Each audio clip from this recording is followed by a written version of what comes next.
뭐 아무래도 대한민국에서 이제 가장 집값이 비싼 곳, 높은 곳이 이제 서울 강남권인데 이 강남 집값이 그래서 뭐 저희가 지난번에 한번 강남 불편한 얘기도 한번 다뤄봤습니다만은 사실 이게 뭐 강남 집값이라는 게 뭐 정말 꼭 불패냐? 예, 그건 아니었지 않습니까? 많죠. 예, 역사적으로도 그렇진 저는 않았잖아요. 그렇죠. 예. 최근에 노형욱 예. 국토부 교통부 장관이 예. 집값 확실한 안정세다 지금 그러면서 예. 이러다가 2013년 하우스푸어 상계해야 된다. 그러면서 예를 든 게 2013년에 강남 집값이 예. 2010년에 비해서 40% 떨어졌다. 이런 얘기를 했습니다. 예. 구정동 현대아파트 고점 대비 40% 떨어진 적도 있다. 그러니까 지금 집값이 내년에 혹은 내년에 내후년에 집값 40% 폭락할 수 있으니까 더 이상 집을 사지 마라 라는 취지의 얘기였던 것 같습니다. 근데 이것에 대해서 언론들은 이제 국토부 장관이 국민들을 상대로 협박을 하는 거냐 뭐 이런 반응도 있었어요. 약간 느낌은 뭐 협박 같다는 느낌도 좀 들기는 합니다. 예. 근데 실제 그러면 노 장관 말씀하신 게 틀리냐? 그건 아니에요. 저희 지난번에 한번 팩트가 있나요? 예. 팩트 체크 한번 들어가 보겠습니다. 음마 아파트 예. 2006년 11월에 14억 했습니다. 예. 근데 이게 2012년 12월 8억 2천만 원까지 떨어졌습니다. 한보 미도 맨션 46평형 2006년 10월입니다. 예. 22억 7천만 원에 거래됐는데 2013년 12월에 12억 5천만 원. 거의 뭐 반토막 났어요. 여기도 저기 대치동이죠? 예, 대치동입니다. 그다음에 타워 팰리스 예. 67평 A평형. 예. 이거 2007년 9월에 33억 4천이었습니다. 예. 근데 2013년 9월에 16억에 거래됐습니다.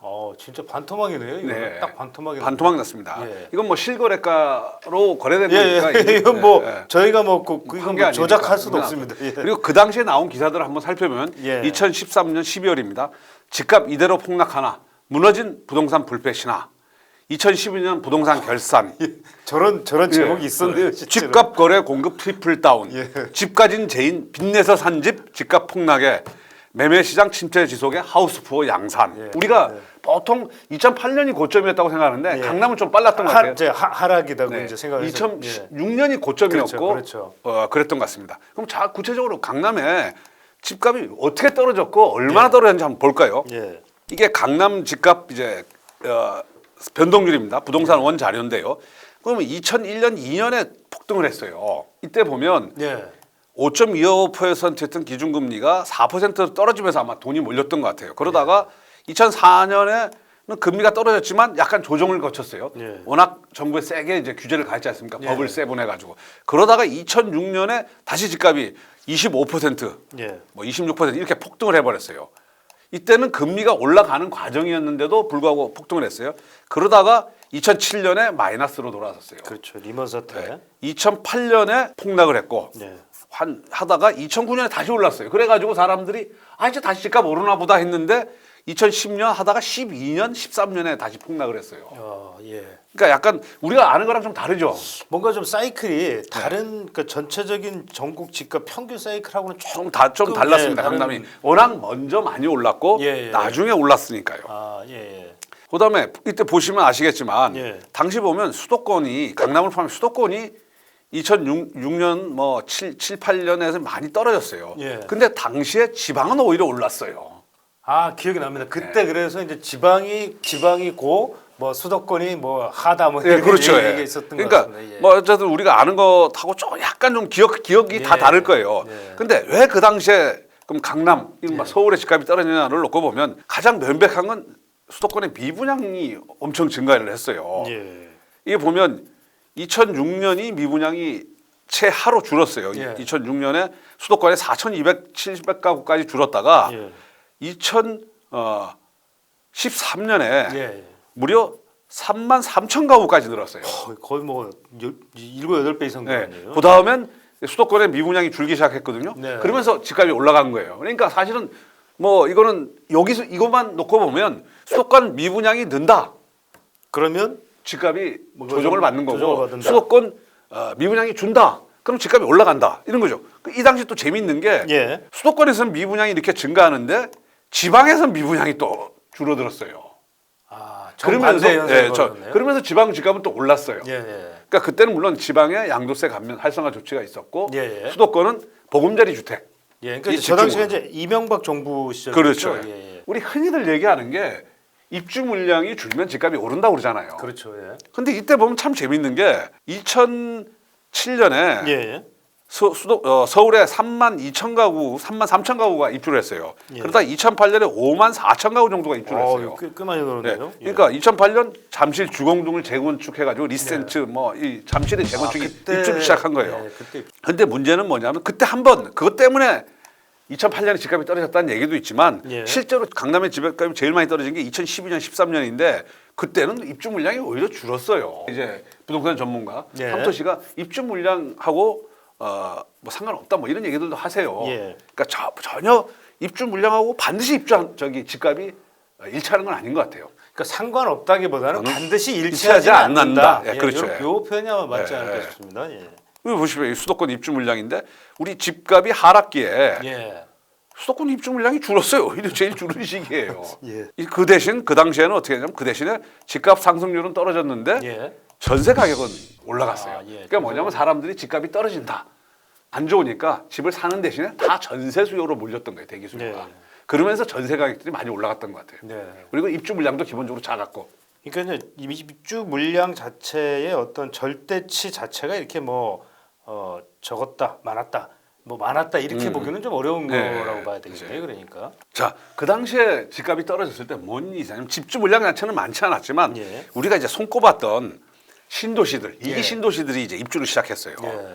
그러니까 김포 한강 예. 2010년 6월, 판교 2008년 12월이니까 한참 입주를 하고 있을 때였고 예. 그다음에 광교가 2011년 7월. 그러니까 신도시 입주는 시작됨으로 해가지고 뭔가 이 가격 하락에 대한 기대감은 있었던 것 같아요. 예. 근데 사실상 당시 우리 강남이 집값이 40% 폭락한 가장 직접적인 이유가 뭐라고 보세요?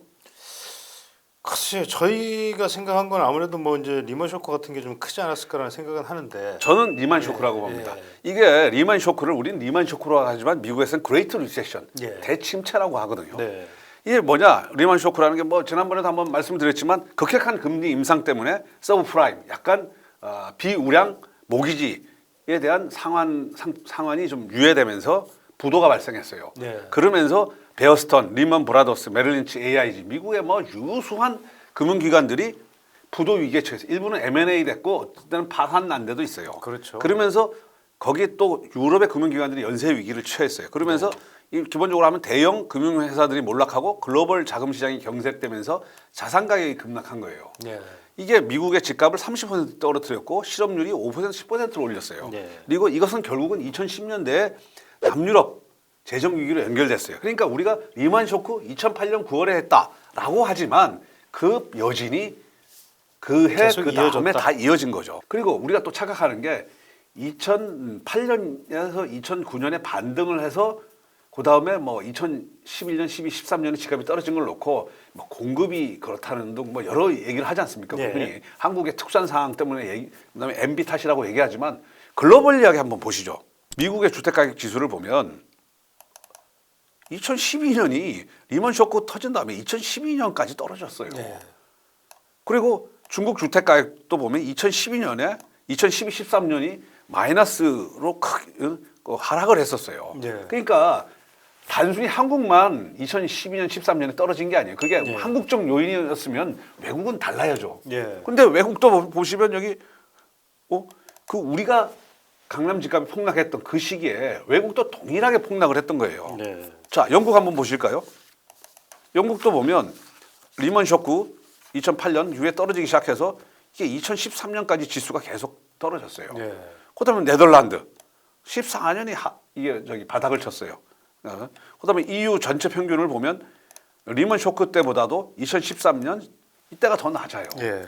그럼 여기서 우리가 뭘 느낄 수 있겠습니까? 이게 단순히 우리 국내적 상황만으로 우리 강남 집값이 결정을 바라보는 건 네. 뭔가 좀 우물한 개구리 같지 않아요? 네, 약간은 좀 단편적일 수 있다. 네. 예, 그래서 글로벌하게 한번 좀 글로벌의 움직임도 좀 우리가 좀 봐야 되겠다. 예.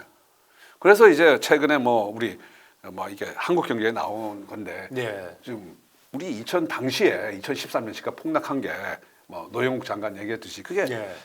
리먼 쇼크 때문인가 혹은 MB 때문인가 그 논쟁도 한번 있었어요. 예. MB 대표적인 정책이 뭡니까? 반값 아파트, 예. 부동산 규제 완화 이걸 해주면 집값이 떨어진다. 예. 이런 또 논의를 펼치는 분들이 있지 않습니까? 그렇죠.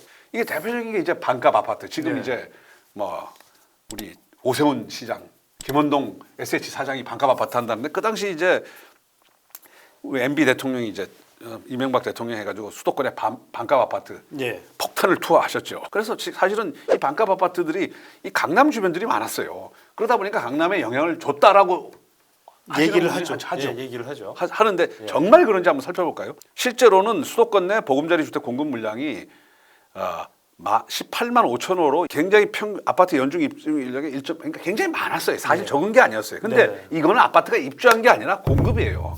그러니까 예. 공급이 늘어나면 우리가 흔히 입주 시점하고 입주 물량하고 아파트 가격을 얘기를 하는데 예. 입주보다는 공급 효과가 훨씬 공급을 한다는 자체, 예. 분양을 한다는 자체가 어떤 심리적인 심리적 영향을 줘가지고 집값을 떨어뜨리는 예. 뭐 그런 효과가 있었던 것 같아요. 예. MB가 좀 착각하는 게 예. MB가 대통령 됐을 때 예. 규제 완화를 많이 했어요. 예. 그 할 수 있었던 게 뭐냐면 벌써 2008년에 부동산 경기 부양책을 들고 나왔어요. 그 정도로 리만 쇼크가 터지면서 한국 경제가 다시 정말 IMF와 같은 위기로 가냐 그런 그게 있었기 때문에 그렇죠. 부동산을 기억이 살려야 납니다. 된다. 예, 예. 투기를 일정 정도 허용해야 된다.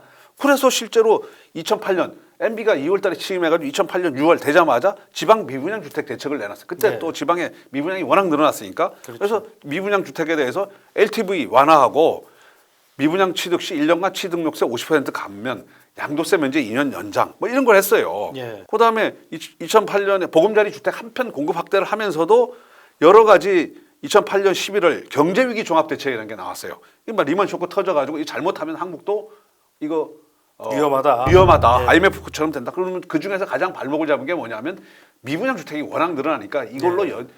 건설업체들이 연쇄 부도내고 가게가 연쇄 부도로 이어질 수 있다. 예. 그래가지고 뭐 일종의 투기 촉진책이죠. 네. 재건축 소형 평형 의무 비율을 뭐 완화하고 용적률 상한 조정하고 뭐 1가구 2주택자가 지방 미분양 주택 매각 시 뭐 일반 세율 2년간 적용하고 뭐 등등. 그다음에 지방 주택 취득하면은 1주택 예외 조항, 2주택 예외 조항으로 했어요. 네. 그래서 지방의 아파트들이 미분양이 확 줄었어요. 그렇죠. 아까 이제 살펴봤지만. 네. 예. 그러니까 사실은 우리가 지금 MB가 집값을 잡으려고 당시에 무슨 뭐 규제를 완화하고 한 게 아니라 네. 사실은 뭐냐면 집값을 띄우려고 하신 거예요. 네. 그러니까 참여정부가 규제를 상당히 뭐 투기 과열지구 재건축 규제가 뭐 쭉 규제를 강화했다면 네. MB는 규제를 완화를 했어요. 근데 우리가 착각하는 게 MB가 규제를 완화한 게 집값을 낮추려고 완화한 건 아니었어요. 그래서 그 당시에는 뭐냐면 이런 얘기까지 있어요. 오마이뉴스 나왔는데 2009년에 나왔어요. 2008년 하반기 이명박 정부가 10차례에 걸쳐서 양도소득세, 종합부동세, 투기지역 뭐 이런 여러 대책을 내놓는데 예. 정부가 대책 내놓을수록 집값이 폭락한다 이런 주장을 하셨더라고요. 네. 보니까 그만큼 사실은 어떻게 보냐면 2008년, 2009년 이때 세계 경제의 어떤 그 물결 속에 우리가 또 IMF를 경험했지 않습니까? 네. 잘못하면 그런 또 이 경제 위기로 넘어간다 이런 그게 있었던 것 같아요. 자 지금 와서 한번 보면 지금 최근에 이제 집값이 떨어진다고 그러면서 네. 우리가 지금 기대 심리가 지금 요 정도 이렇게 떨어졌어요. 서울의 매수 우위 심리가. 근데 실제로 이게 지금 매수 우위십니까? 예. 이거 보면 그 당시에는 2010년서 보면 예. 정말 바닥이었어요. 바닥이었네요. 예. 그다음에 지금은 아직은 뭐냐면 요 정도까지는 떨어져야 아직은 그 당시하고는 비교도 안 돼. 돼요. 비교도 그러니까 안 뭐 되네요. 지금 뭐 위축됐다고 하지만 예. 실제로 위축되기 시작하면 정말 이게 막 3, 4년 위축이 됐어요. 자, 다시 한번 그 당시의 상황을 연대기적으로 한번 쭉 한번 살펴보시죠. 그러니까 2008년 그 전에 집값 리먼 브라더스 이게 예. 하실 거죠. 12월 달에 판교 신도시 입주. 예. 2009년에 이때부터 이제 보금자리 주택, 반값 예. 아파트, 강남 서초 중심으로 해서 그 수도권의 공급 폭탄 떨어졌고 예. 2010년 5월에 그리스가 구제금융을 신청했어요. 예. 2011년 5월에 포르투갈, 6월, 7월에 신도시 입주 시작했고 예. 2012년에 스페인 구제금융, 2014년에 위례 신도시 입주했어요. 그러니까 사실은 전반적으로 이제 뭐 입주 물량이 아까 폭발적으로 는 건 아니고 공급 늘어나고 결국 외국에서 이런 한번 뭐 유럽에 스페인, 유럽 경제 3위 뭐 이런 국가들이 3, 4위 국가들이 흔들리니까 한국도 이렇게 되는 거 아니야? 그런 우려가 컸던 것 같아요. 자, 그러면 이제 강남 40%에 폭락했던 그게 뭐냐 한번 정리를 한번 해보겠습니다. 네. 일단 우리가 미래를 예단할 수는 없지만 나타내는 지표로 보면 수도권 미분양 아파트의 급증 이 굉장히 바로 뭔가 이렇게 직결적인 예. 수치인 것 같아요. 그러니까 미분양이 적어도 뭐 좀 증가하는 확실한 그게 있으면 예. 그거겠죠. 그 다음에 금리 인상. 예. 이게 반드시 금리는 일정하지는 않지만 금리가 누적적으로 오르면 그게 집값을 떨어뜨리는 효과는 과거에 보면 확실히 있었던 것 같아요. 그렇죠. 물론 집값이 폭락한다면 금리를 더 떨어뜨려도 아무 효과 없더라고요. 예. 그다음에 이게 여기 역시 외부 충격이라는 게 무시할 수 없는 것 같아요. 예. 그 리먼 쇼크와 남유럽 재정 위기라는 외부 쇼크는 뭐냐면 경제 전반이 어려운 거예요. 이거 잘못하면 예. 실업률 급증하겠다. 예. 그 당시에도 보면 아까 건설사들, 그 다음에 중견기업들 부도나고 법정 관리가고 이러면서 국민들이 뭐 이렇게 내 집을 마련한다는 건 뭐냐면 뭔가 집을 넓힌다는 건 뭔가 경제가 내 소득이 늘어난다는 전망이 있어야 될 거 아니에요. 예. 근데 그런 게 확 이런 외부 충격에서 시달린 것 같아요. 그 다음에 뭐 공급 확대. 어쨌든 뭐냐면 지금 입주가 되지는 않더라도 예. 지금 분양이 착공하는 늘어난다. 거, 분양이 착공이 늘어난다. 이게 늘어난다. 보이는 예. 순간에 사람들의 심리도 좀 이제 풀리는 것 같더라고요. 그러면 그 노영욱 장관이 말씀하셨는데 네. 뭐 강남 아파트 40% 폭락할 수 있는데 이 중에서 뭘 지금 하나라도 뭐 이게 해당되는 게 해당되는 게 있느냐. 있다. 금리 인상이죠. 금리 인상. 네. 은 해당되고 대출담보대출 규제 해당되는 거죠. 근데 문제는 공급 확대도 아직 뭐 이제 시작되는 거죠. 그러니까 내년 정도 되면 모르겠어요. 예, 뭐 예. 이게 가시화되면서 분양이 팍팍 늘어야 돼요. 그러니까 지금 사전청약이 약간 효과는 좀 발휘한 것 같아요. 내년에 사전청약 물량을 한 10만 가구를 확 축적해 버린다. 예. 그러면 심리적으로 확 뭔가 이렇게 굳이 내 집을 지금 사야 되겠다. 이거 없어지겠죠. 그다음에 문제는 지금 수도권 미분양 주택 사상 최저치예요. 없죠. 이게 네, 미분양이 없습니다. 없어요. 이게 어쨌든 늘어나는 조짐이 보여야 돼요. 그리고 뭐 외부 충격은 우리 이건 말할 이 외부 충격이 나는 순간에 뭐냐면 이거는 집값이 문제가 아니죠. 그렇죠. 예. 네. 경제 자체가 뭐 그냥 무너질 수 있는 상황이니까. 그래서 지금 이제 금리 인상 문제는 미국에서부터 이제 얘기를 하는데 세변이 오미크론 등장하면서 예. 미국 금리 인상이 이제 원래 테이퍼링하고 내년 말쯤이면 미국 금리가 올라가고 뭐 이런 그게 있었지 않습니까? 그렇죠. 예. 근데 이게 어떻게 될지 모르겠어요. 그러니까 네. 오미크론 같은 기대하지 못한 전혀 예상하지 못했던 변수들이 터지면 우리의 전망 자체가 흔들려 버리는 거예요. 그렇죠. 그러니까 자 여러분 40% 폭락 우리 조짐은 알 수 있어요. 40%할 수 있어요. 난 있다고 봐요. 그러려면 적어도 몇 가지 조건이 맞아 떨어지면 우리나라도 별 수 없죠. 그때 우리뿐만 아니라 그 당시에 우리 강남뿐만 아니라 미국 런던 외국도 다 그 정도의 왜냐면 그건 급매물 중심이에요. 실제 수치로 보면 한 10몇 % 떨어지지만 실제 거래된 거는 한 30, 40% 이렇게 떨어진 경우도 있죠. 강남 집값을 저희가 이제 자꾸 얘기하는 이유는 결국 강남이 네. 이 대한민국 어찌됐건 저찌됐건 이 집값의 바로미터 역할을 네. 하는 건 사실이다. 옛날보다 이게 뭐 좀 중요성이 더 떨어졌는지 약간 어쩌는 우리 보면 예. 선행 지표였던 것 같아요. 그렇죠. 그러니까 선행 지표이기 때문에 저희가 이게 만약에 강남 집값이 지금 진짜 40% 폭락 조건이 됐다라고 한다면 다른 지역까지도 이제 뭐 큰 큰 영향을 영향을 주죠. 미칠 수 있겠지만 지금 이제 저희가 뭐 살펴봤지만 아직까지 이제 저희가 아까 이 네 가지 여건 중에서 아직은 이제 그 정도까지는 미치지 못하고 그렇죠. 있다.